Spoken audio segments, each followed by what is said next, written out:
এর 7c 16 ভিত্তিক hexadecimal সংখ্যা। তো এই 7c হেক্সাডেসিমেল সংখ্যাটির দশমিক মান সহজে কিভাবে নির্ণয় করা যায় লক্ষ্য করি।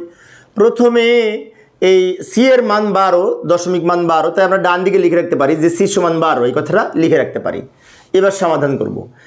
এই 7কে এবং সিকে প্রত্যেকটাকে বেস দ্বারা গুণ করতে হবে 16 দ্বারা। যেমন 7 লিখব, 7কে ভিত্তি 16 দ্বারা গুণ করব, তারপর প্লাস চিহ্ন দিব। সি লিখব, সিকেও ভিত্তি 16 দ্বারা গুণ করব। কিন্তু একটা কাজ করতে পারি, সি এর পরিবর্তে একবারে আমরা 12 লিখতে পারি। 12, সি এর পরিবর্তে 12 লিখলাম, 12কে 16 দ্বারা গুণ করতে হবে। এবার এই প্রত্যেকটা 16-র উপরে পাওয়ার লিখব। এই 16-র উপরে পাওয়ার হিসেবে লিখব 0, এইটার উপরে 1। এবার আমরা সরল করব। 16কে পাওয়ার 1 করলে 16 হয়, তাকে 7 দিয়ে গুণ করলে 7 16 112। যোগ যেখানে ছিল সেখানে রেখে দিলাম। 16কে পাওয়ার 0 করলে 1 হয়, 1কে 12 দিয়ে গুণ করলে 12 1 12, 112 আর 12 যোগ করে 124 হয়। এখন 124 সংখ্যাটি কিন্তু এই দশমিক সংখ্যা, যার ভিত্তি হিসাবে আমরা এখানে